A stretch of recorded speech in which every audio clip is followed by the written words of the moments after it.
Hello, my name is Richard I. Porter. The I is for Ian, that's my middle name, but Richard I. Porter is a pretty unique name, so I've got that on all my social media accounts. So it makes it pretty easy for me to be found by anybody who's looking for me. My personal mission is to grow powerful people. And to do that, I learn and teach so that others can better survive and thrive through understanding knowledge. It sounds kind of ambitious, lofty, maybe even arrogant. Certainly isn't intended that way. It's something that I have discovered over time, and I did this different ways throughout my life. I did it in undergrad by trying to be the cleverest guy in the room, a lot more arrogance than I probably should have had then. I did it very literally when I was in the Marine Corps as a ground intelligence officer. Learning and teaching so that others could survive and thrive through understanding knowledge became a very literal process at that time. But then I've continued to do it.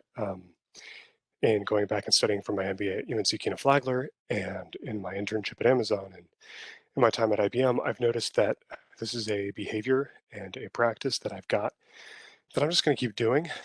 Probably a lot of it has to do with this purpose that I've just always kind of been called to, but also the training that I received in the Marine Corps that emphasizes how important this is.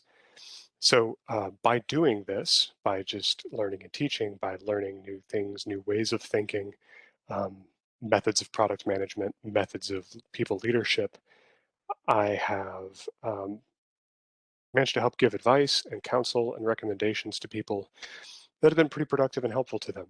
And I keep track of it. It's one of the things that I throw at the bottom of each of my resume bullets at the very end of a section for a given period of time. And I just noticed that during the time that I've been at IBM, I've helped to contribute to 22 people um, in some small way, potentially, helping them with finding a new role, getting a promotion, moving laterally into a new position that they want, or getting a promotion.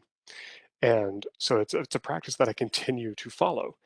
And I'm recording this to make it a little bit easier to give an intro to folks that are reaching out for that, and for those that um, may just want to do this self-service without necessarily wanting to meet and talk with me.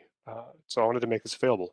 As a part of that, I've made a Google Doc that helps to guide conversations, and you could even use this with a different mentor than me or a different advisor that could help advance you in whatever direction you want to. This one is mostly focused on product management, since that's where I have been professionally for the past 5 years and what I've been focused on. So I wanted to take you through that after giving you a little bit of an intro about me and myself and why I'm doing this.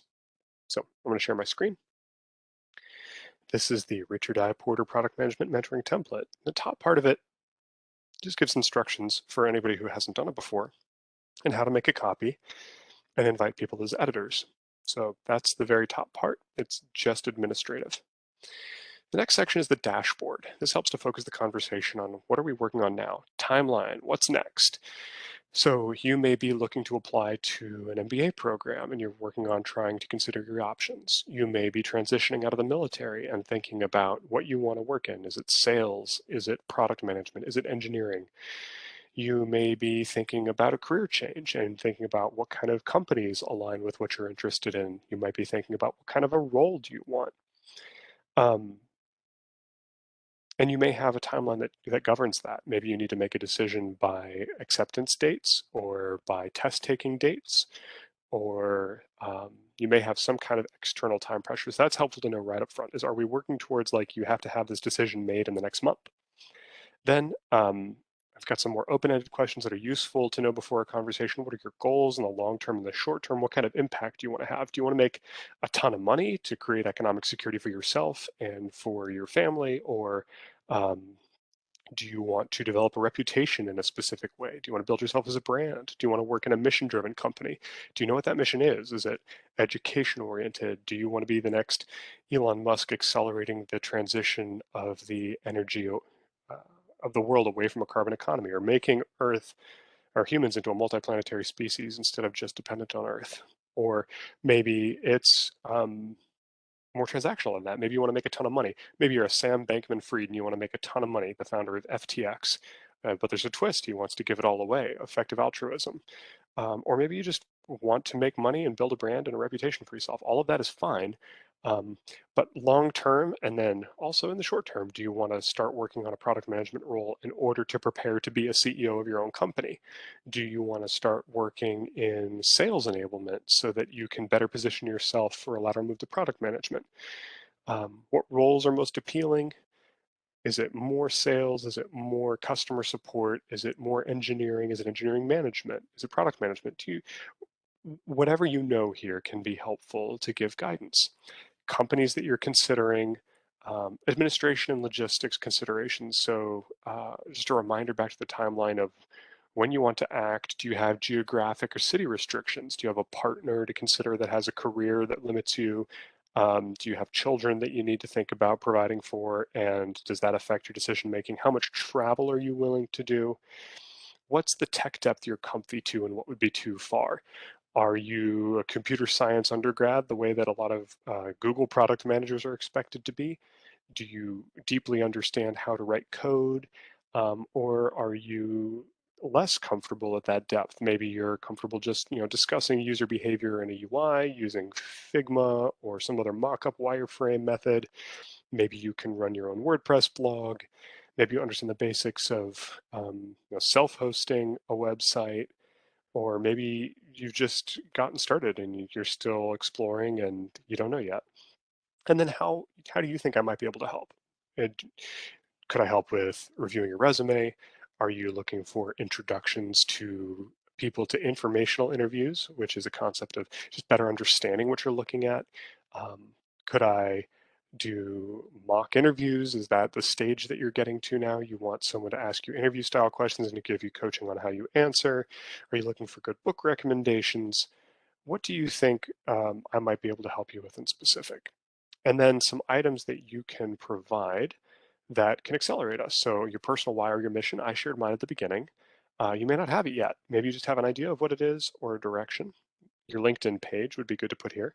Maybe you have a personal blog or a YouTube channel vlog or a podcast or something. Your resume link. Yeah, I would start with the all-purpose one that can be trimmed or tailored down. Target list of companies if you're looking at multiple companies, or schools if you're looking at different MBA programs or even undergrad sometimes. Networking that you're considering working on. What kind of organizations are you trying to network into? What kind of roles are you trying to network into? Are you doing info interviews? You can have a warm pool of, like, a group of references in a pool that you can turn hot before applications. These people know you. They can speak to how it is to work with you. You've mentioned to them in the past. Um, ask them if it's okay to use them as a reference at some point in the future. And then as you get going on your active interview, and you can turn them hot by saying, I am currently interviewing at a given company.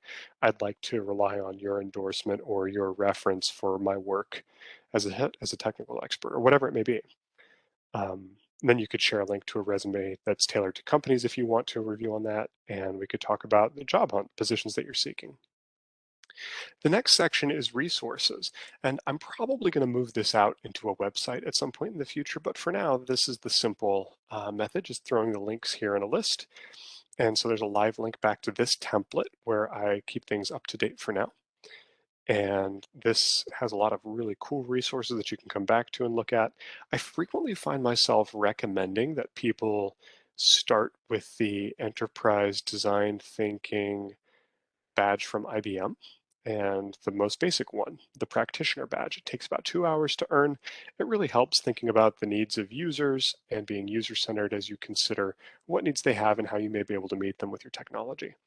I also often end up pointing to the Tiara PDF, Trends, Insights, Advice, Resources, and Assignments. It's a very lightweight framework, but it can also be robust and deep to help guide you in your information interviews, your conversations with people about what it's like to work, where they work, what it's like to work for a given manager or in a given field. And then more.